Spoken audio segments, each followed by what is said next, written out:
Karena sampah ini jika dikelola dengan baik, itu bisa menjadi energi. Bisa menjadi energi, bisa menjadi produk-produk yang didaur ulang. Asal memang sejak awal sudah dibuat tersistematis. Sejak awal nih, sejak tingkatan paling bawah, edukasinya bisa melalui pendidikan atau penyuluhan, sosialisasi, termasuk penyediaan infrastrukturnya di bawah, misalnya di tingkatan RT. Contoh yang paling bagus itu ya, per hari ini setahu saya, pengelolaan sampah yang paling bagus itu sekarang di daerah Jawa Tengah, di Banyumas. Terakhir katanya. Ya, katanya Tuhan menciptakan Raja Ampat itu ketika tersenyum. Sangat indah sekali di sana. Yang namanya tambang itu kan pasti menggali, pasti mengambil dan berpotensi dalam tanda kutip ya, mengganggu ekosistem yang ada di sana. Karena memang betul kita itu satu sisi butuh yang namanya pembangunan ekonomi, tetapi tentu ekologi harus menjadi perhatian utama.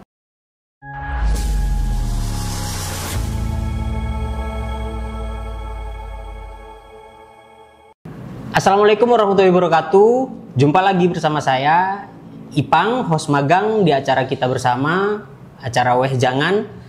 Seperti biasa, saya ditemani oleh sahabat saya, guru saya, Sekretaris Jenderal DPP Partai Garda Republik Indonesia, Bapak Ihsan Jauhari. Siap, Cak. Assalamualaikum, Jen. Waalaikumsalam. Sehat, Jen? Alhamdulillah. Harus sehat selalu. Sehat selalu. Ya, dan kali ini kita sama tim kreatif diminta untuk bahas tentang isu yang sebenarnya kurang seksi sih, Jen. Kurang seksi dalam artian kurang diminati banyak orang, yaitu isu lingkungan yang kita akan bahas kali ini.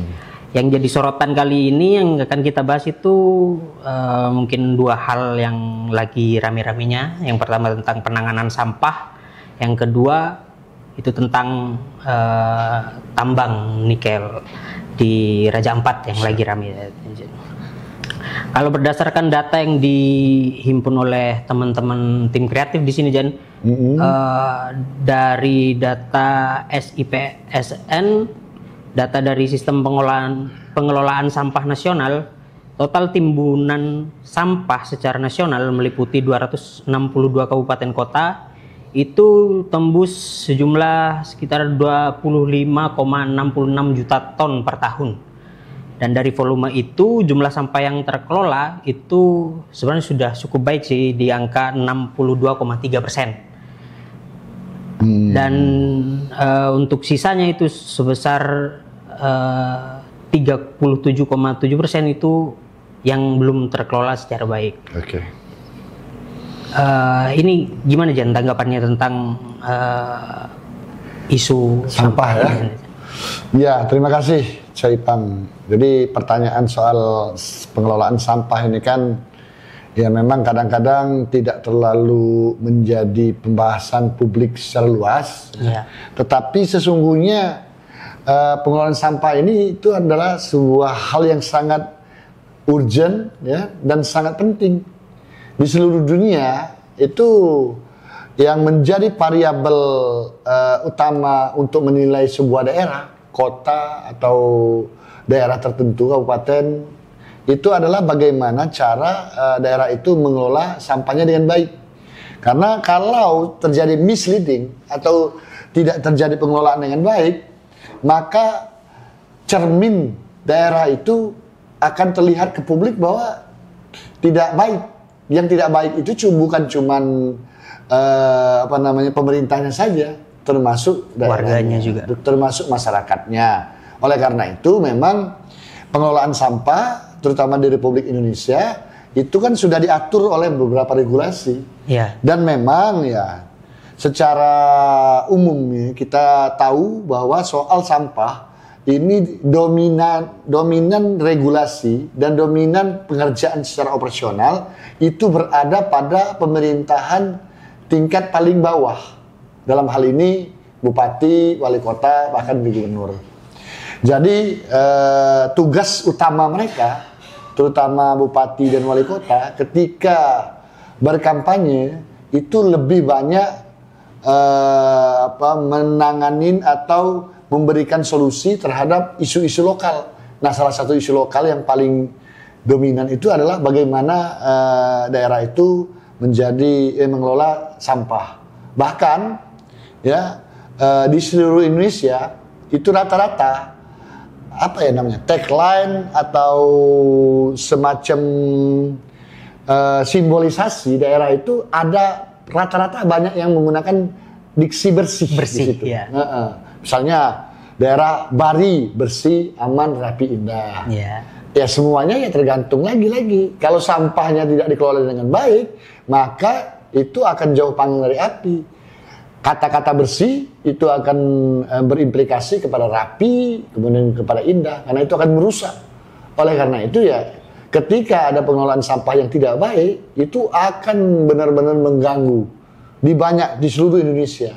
Baru-baru ini kan kita lihat tuh di daerah-daerah tertentu, misalnya di Bandung, itu cuma hanya beberapa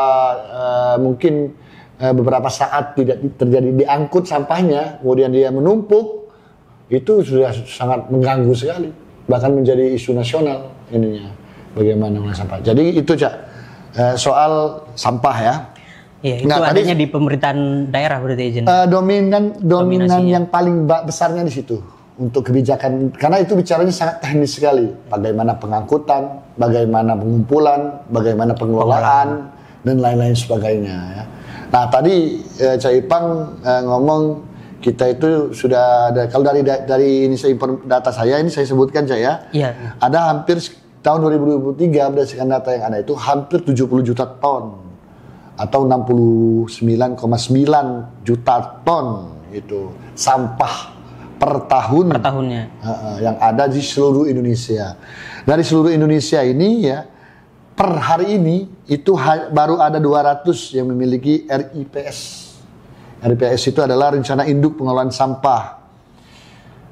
Sisanya ya artinya 300 lebih itu belum mempunyai RIPS. Nah inilah yang menjadi PR. 300 kabupaten kota itu? Iya, 300 lebih kabupaten kota itu belum mempunyai rencana induk gitu ya. Nah karena kita per hari ini ya, sebagian besar daerah itu masih menggunakan istilah atau model kerja lama. Model kerja lama sampah itu, kalau lama ya, sampah dikumpulkan dari rumah tangga ke tempat sampah, entah tempat sementara, entah di mana ya tempatnya. Kemudian setelah terkumpul terus diangkut oleh mobil ke lokasi tertentu. Jadi dia TPA. Dikumpulkan, diangkut terus dibuang ke sampah. Inilah ya yang menumpuk kalau misalnya hanya masih menggunakan metodologi lama. Oleh karena itu ya banyak hal yang harus dilakukan ke depan, komitmen secara komprehensif dari semua kalangan, gitu, baik dari pemerintah maupun masyarakat, bahkan sektor swasta, untuk bisa melakukan gerakan bersama-sama dalam melakukan pengelolaan sampah ini. Karena sampah ini jika dikelola dengan baik, itu bisa menjadi energi. Menjadi energi, bisa menjadi produk-produk yang didaur ulang. Asal memang sejak awal sudah dibuat tersistematis dan betul-betul efektif ya, dari mulai pengumpulannya dan lain sebagainya gitu. Itu kira-kira ini untuk pengantarnya soal sampah ya.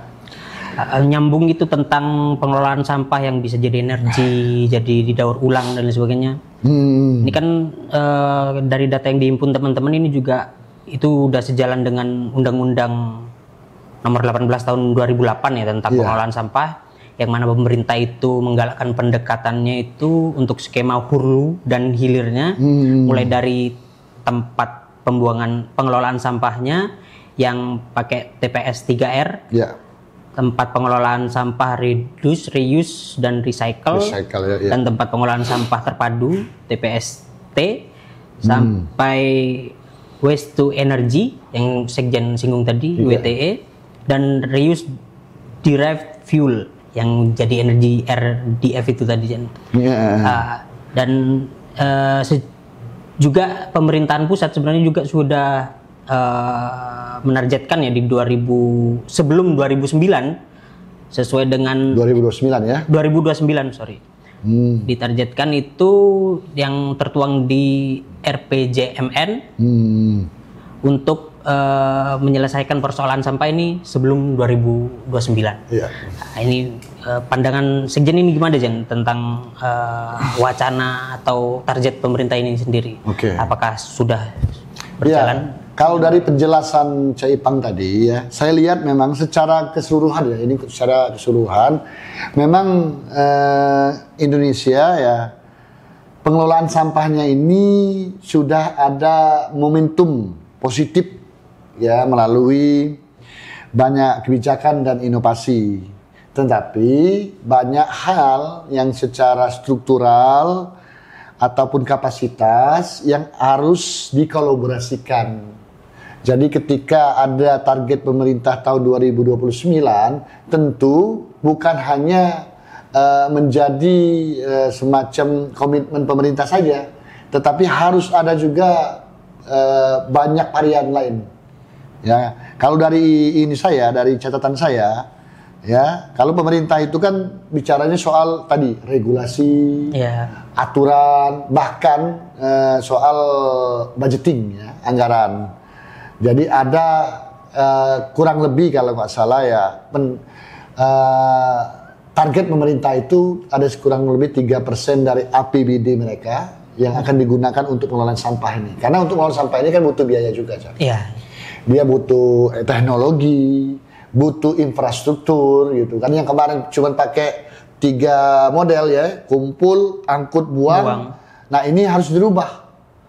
Ya, harus dirubah dengan ada tambahan lagi yang namanya PLTSA tadi, pengelolaan listrik tenaga sampah atau RDF yang Caipang bilang tadi.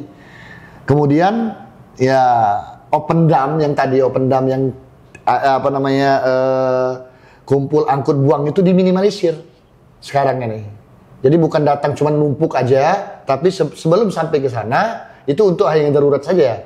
Ya. Selama ini diawali dengan perilaku, kemudian edukasi ke masyarakatnya baik, maka teknologi dan inovasi menjadikan dia PLTS tenaga listrik, tenaga sampah, dan RDF itu akan berjalan dengan baik. Contoh misalnya sejak awal nih, sejak tingkatan paling bawah, edukasinya bisa melalui pendidikan atau penyuluhan, sosialisasi, termasuk penyediaan infrastrukturnya di bawah, misalnya di tingkatan RT. Masing-masing RT misalnya memberikan sosialisasi, kesadaran secara kolektif ya di masyarakat untuk bisa memisahkan mana makanan yang mana sampah yang bisa dikelola lagi atau sampah yang memang sampah plastik dan sebagainya. Sehingga ketika diangkut ke lokasi tertentu sudah terpisah. Ada bank sampah juga dulu ya Jen ya? Apa ya, masih berjalan sampai sekarang itu Jen? Gimana? Bank sampah itu? Oh, bank sampah termasuk di dalamnya edukasi. Ya. Kalau di luar negeri bank sampahnya itu memang sudah sangat masif. Ya. Bahkan ada mesin. Di Indonesia sudah mulai ada, mulai banyak itu. Saya 2 minggu yang lalu itu ikut acara lingkungan hidup, majelis lingkungan hidup di salah satu ormas, dan mereka itu sudah mendeklarasikan atau memberikan contoh konkret soal bank sampah. Jadi semuanya bawa misalnya botol plastik dimasukkan ke sana dan langsung jadi duit. Iya. Jadi langsung masuk rekening. Kalau nggak salah berapa per 0, berapa itu per botol. Tapi problemnya itu biayanya sangat tinggi. Mesinnya itu mahal sekali. Sehingga ya partisipasi sektor swasta itu dibutuhkan agar mampu menyediakan yang tadi. Makanya tadi ada APBD yang diusahakan di atas 3%, sehingga ya salah satunya itu menjadi tempat ini bank sampah. Nah, tetapi di samping itu juga edukasi di masyarakat paling bawah soal pengelolaan cara membuang sampah. Iya. Nah, kemudian ada lagi sebenarnya saya ingat ya, saya lupa dengan negaranya ya. Saya diskusi beberapa waktu yang lalu, itu dari pola dan cara masyarakat Indonesia makan pun itu memang harus diberikan edukasi yang cukup sebenarnya. Karena kebiasaan kita ini, ya, itu kadang-kadang misalnya orang mesen makanan di restoran, itu ya pesen apa aja. Sehingga mungkin ya kurang dari 50% atau hanya 70% yang mampu dia makan. Ya. Sisanya kan menjadi sampah. Nah ini kalau di luar negeri, saya lupa ya, di Norwegia atau Finlandia, saya lupa itu. Itu restoran itu kalau kita menemukan orang begitu, orang di sekitarnya marah ya. Walaupun dia ngomong, ya kan yang bayar saya, yang mesen saya, kenapa kalian marah? Nah, alasan masyarakat di sana itu sangat objektif dan apa namanya lugas sekali. Memang itu kamu yang bayar, memang kamu yang pesen. Tetapi gara-gara kamu tidak makan 30% sisa ini kan butuh sumber daya alam, butuh sumber daya untuk membuatnya. Misalnya dia ikan atau daging, dia butuh minyak, dia butuh semuanya, dan itu membutuhkan energi lain, sehingga kamu berkontribusi untuk merusak alam ini. Kalau kamu nggak habiskan, nah gitu kira-kira kesadaran begitu yang memang salah satunya bisa kita sosialisasikan. Dan ini sangat personal sifatnya gitu kan. Kalau yang tadi misalnya sampah yang dipisahkan sejak awal itu kan bisa secara kolektif, bisa ini. Tetapi ada juga kesadaran personal, salah satunya dari hal yang sangat kecil sekali itu. Kadang-kadang di Indonesia ya, saya kira ya, ketika ada orang yang negor begitu sangat ini ya, apa namanya ya? Emosional nanti. Emosional. Personal soalnya lagi. Iya, padahal kan itu. Nah, tapi kalau dikasih kesadaran, kamu pesan, kamu makan apa yang kamu pesan apa yang kamu makan saja. Karena dampak yang kamu makan ini juga ada persoalan alam di situ untuk menghasilkan dia terhidang di tempat kamu walaupun kamu bayar. Gitu, Cak. Jadi ada memang tantangan struktural termasuk kapasitas daya tampung, dan juga yang paling penting yang bisa kita lakukan itu adalah kita secara personal, secara pribadi itu memiliki kesadaran terkait dengan soal sampah tentang pentingnya pengelolaan sampah. Iya betul. Oke, Jen. Bahkan ya kalau nggak salah kita juga sudah mulai, karena saking pentingnya soal sampah ini, itu sudah mulai ada satgas-satgasan. Iya. Satuan tugas yang memantau bagaimana melakukan percepatan di berbagai bidang soal pengelolaan sampah ini. Satgasnya udah jalan tapi Jen ya? Gimana? Satgasnya udah mulai jalan. Yang kami dengar ya itu diinisiasi ya lebih banyak pemerintah daerah sih ya yang ininya. Walaupun itu sebenarnya core pemerintah pusat ya Kementerian Lingkungan Hidup lah yang paling ini. Tapi ya yang paling penting itu ya di daerah. Contoh yang paling bagus itu ya per hari ini setahu saya pengelolaan sampah yang paling bagus itu sekarang di daerah Jawa Tengah, di Banyumas. Itu bisa menjadi rujukan banyak daerah itu, banyak sekali. Makanya banyak sekali banding baik itu secara offline atau online bagaimana cara pengelolaan, karena Banyumas terkenal cara mengelola sampahnya dengan baik gitu. Pengelolaannya di situ jadi energi atau jadi barang? Jadi PLTA tadi, PLTSA, ya, pembangkit listrik tenaga sampah. Ya, jadi sesuatu yang memang bisa dijadikan energi. Kalau yang bisa didaur ulang, dia bisa banyak kok, hampir semua ya perusahaan-perusahaan besar termasuk teman-teman pencinta lingkungan itu sudah melakukan daur ulang gitu. Saya kemarin acara yang tadi saya bilang di acara lingkungan hidup dijadikan baju, dijadikan sejadah, dijadikan tas, dijadikan botol, itu semuanya berasal dari sampah yang bisa didaur ulang. Jadi ada energi namanya energi terbarukan, dan energi yang terbarukan itu kan artinya bisa di recycle lagi, jadi kan ada recycle ininya. Gitu Itu kira-kira Cak soal sampah. Oke Jen. Selain sampah ini kita lanjut Jen tentang yang lagi rame-ramenya nih tentang tambang nikel di Raja Ampat. Oh, Raja Ampat ya. Pemerintah kan udah nyabut izin operasi untuk 4 perusahaan tambangnya. Memang kalau di Raja Ampat itu nomor 4 itu jadi kayak suatu yang sakral, karena namanya aja Raja Ampat. Terdiri dari 4 raja. Iya.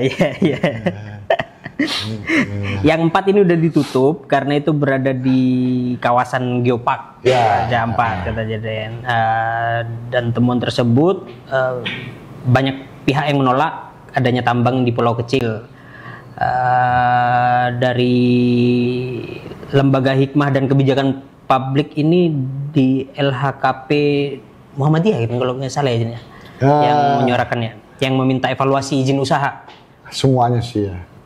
Ya yang Majelis Lingkungan Hidup kalau LHKP juga bisa Hikmah Kebijakan Publik Pak Busro, sekitar 303 perusahaan tambang di 214 pulau itu minta dievaluasi. Oh, yang lagi. Secara iya. Dari Muhammadiyah ya kalau nggak salah.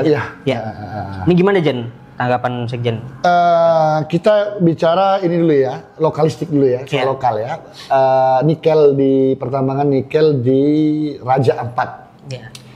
Kita tahulah kalau Raja Ampat ini salah satu sebenarnya sektor pariwisata unggulan yang ada di Republik Indonesia. Surga terakhir katanya. Ya, katanya Tuhan menciptakan Raja Ampat itu ketika tersenyum. Sangat indah sekali di sana. Dan di Raja Ampat itu ya karena daerahnya per pulau-pulau, ya ada daerah yang betul-betul dilindungi oleh UNESCO. UNESCO ini kan sangat concern terhadap daerah-daerah yang memiliki semacam kelebihan dari daerah yang lain ya. Kalau nggak salah UNESCO Global Geopark ya, di Raja Ampat itu ya, yang jadi tempat orang surfing dan sebagainya. Nah, yang beroperasi di sana kita nggak tahu, saya terus terang aja tidak terlalu detail soal itu, tapi setahu saya yang mengumumkan di publik ada 5 perusahaan yang diberikan hak untuk mengelola di sana, mengelola tambang nikel di situ. Nah, dari 5 itu ternyata 4 itu berada di dalam lingkungan itu. Geopark itu. Dari UNESCO Global Geopark itu. Sementara 1 itu berada di luar. Kalau nggak salah sekitar 5 kilometeran di luar batas ujung dari UNESCO Global Geopark. Sehingga yang dicabut ya izinnya ya oleh pemerintah, oleh Pak Prabowo ini 4. Sementara yang 1 itu tidak dicabut karena pertimbangannya 1 di luar UNESCO Global Geopark. Yang kedua, saya baca sekilas berita aja ya, PT, saya lupa nama PT-nya, itu katanya sih menurut Kementerian Lingkungan Hidup masih mengikuti kaidah-kaidah bagaimana mengelola lingkungan, mengelola pertambangan dengan baik. Itu yang saya baca, sehingga mereka masih bisa beroperasi. PT apa itu? PT GAK. Oh ya, PT GAK ya. Itu dulu swasta, kemudian diambil 30%-nya oleh Antam, dan sekarang katanya sudah mayoritas ya Antam. Di bawah BUMN. Ya, Antam di bawah BUMN. Jadi lebih kepada soal operasionalnya. Kenapa 1 ini tidak dicabut, sementara 4-nya dicabut. Ya. Kalau terkait itu di luar kawasan, oke Jen. Tapi terkait pelanggaran tentang pulau kecil yang tidak boleh ditambang itu Jen. Yang disuarakan sama LHKP tentang permohonan untuk evaluasi ulang tentang izin-izin usaha di 303 perusahaan. Oh iya, saya kira itu ini ya. Ini kan momentum ya. Indonesia ini kan butuh kayak semacam ada semacam Ya, pokoknya sesuatu ya sehingga dari A ini bisa merembet ke semuanya untuk mengevaluasi semuanya. Nah, momentum untuk, karena ini bicarain soal tambang, apalagi isu tambang ini beberapa tahun terakhir ini cukup kencang ya. Ya, pemerintah memberikan izin ke ormas, kemudian ke yang lain-lain.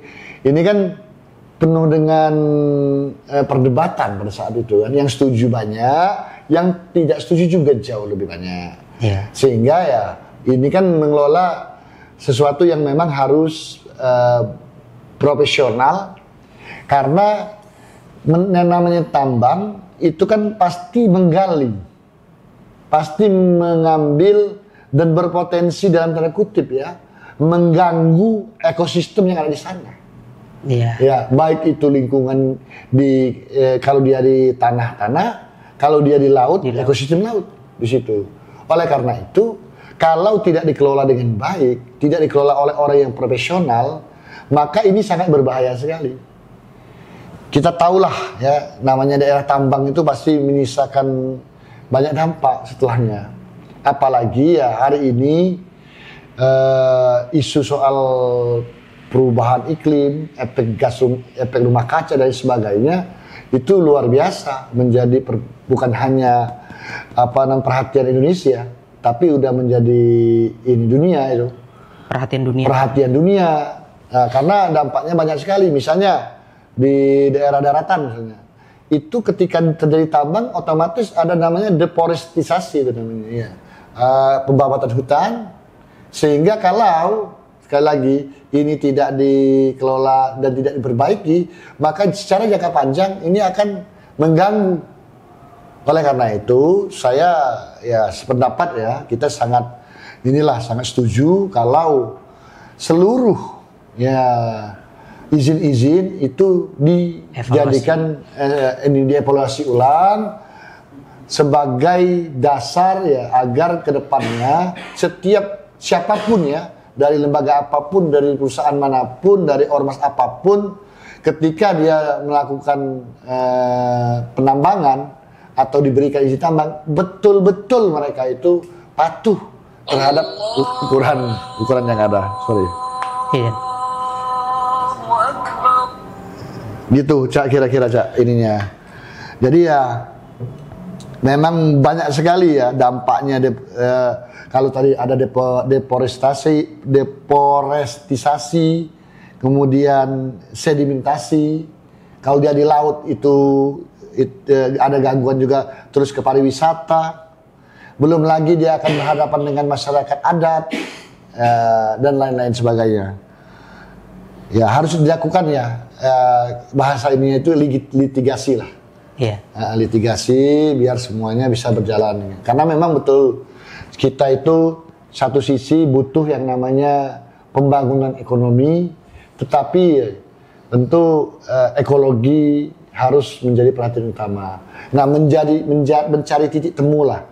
Kalau kami dulu ya, saya dulu waktu di mahasiswa itu berarti sekitar ya 10-15 tahun yang lalu lah ya, itu sudah pernah membuat isu kami selama saya satu periodisasi itu, waktu di ISME itu isu tentang pembangunan ekonomi dan krisis ekologi.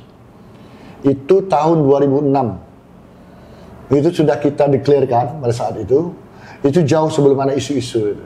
Yeah. Karena kita memandang suatu saat pasti Indonesia akan mengalami benturan antara kepentingan ekonomi dan krisis ekologi.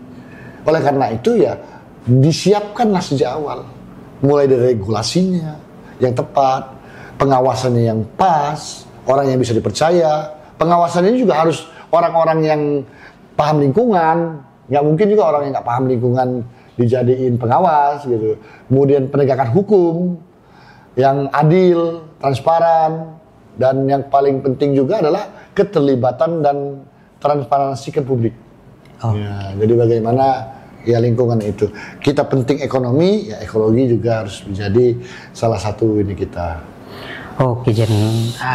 Nyambung tadi yang dibilang, sempat dikutip sama Sekjen tentang pengelolaan tambang dari ormas, Jen. Iya.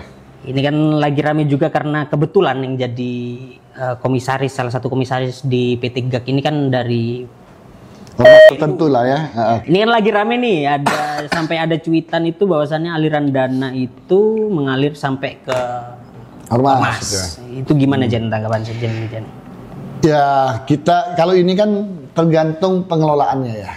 Ya kalau soal personal ada orang yang memang diberikan jabatan sebagai apalagi komisaris ya. Komisaris kan tidak bicara soal teknis ya. Iya.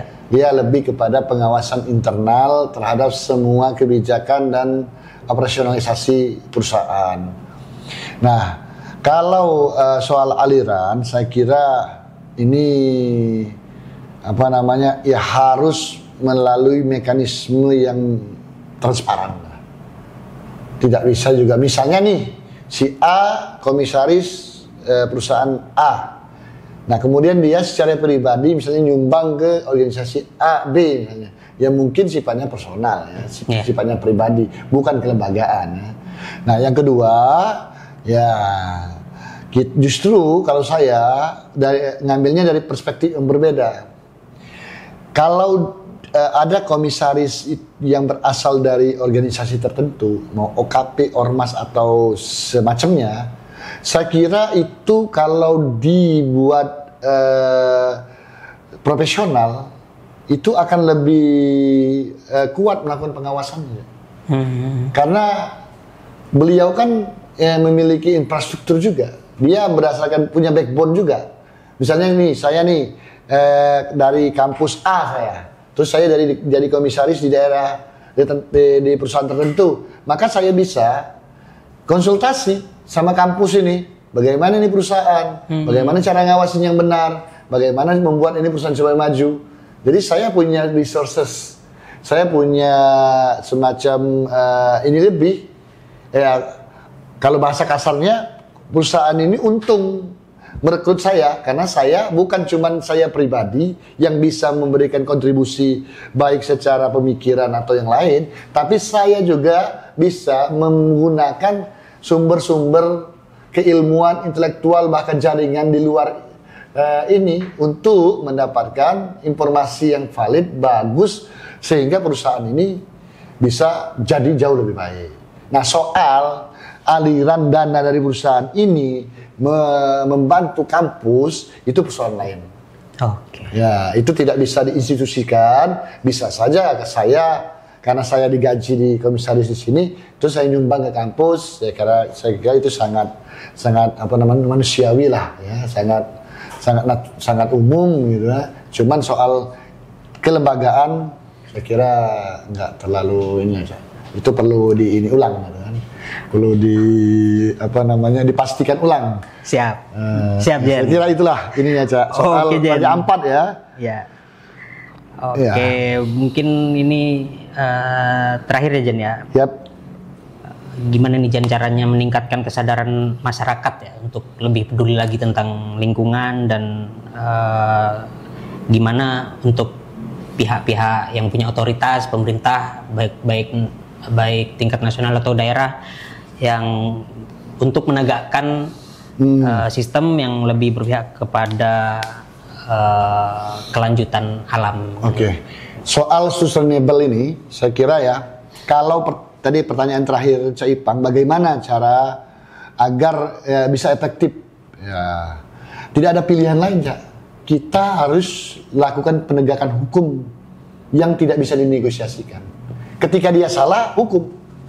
Nggak bisa dia pakai istilah nanti dulu, ini dulu. Toh dia sudah kecuali tidak disosialisasikan. Yang kedua, aparat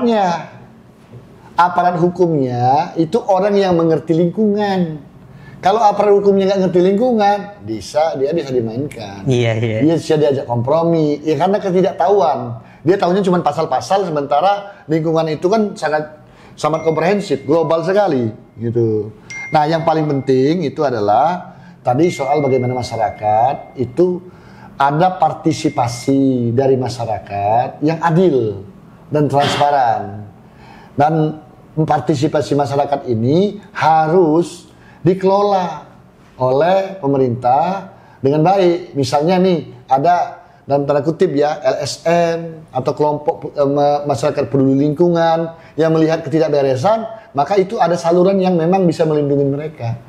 Jangan sampai mereka tahu tapi karena takut atau khawatir dikriminalisasi, akhirnya mereka nggak melaporkan itu. Jadi harus ada akses dan partisipasi dari yang aktif dari masyarakat. Nah terakhir, jika ada pelanggaran-pelanggaran baik oleh oknum-oknum perusahaan-perusahaan tertentu terhadap persoalan lingkungan sini, maka tidak ada tedeng aling-aling, dia harus dihukum. Dan cara menghukumnya itu adalah ya dibikin hukuman yang adil dan memiliki efek jerah. Ya, karena ini kan jumlahnya besar sekali ya, besar sekali, ratusan bahkan. Saya pernah dengar ya diskusi bagaimana cara menakutin 1000 dan terkutip ya. Bagaimana cara menakutin 1000 anjing? Kita nggak mungkin takutin 1000 ya, Cak. Tapi kita ambil satu serigala, kita hukum di depan anjing itu, maka seluruh anjing itu akan patuh dengan kebijakan kita. Asik. Saya kira itu yang paling efektif. Kalau kita satu-satu nggak akan ada habisnya.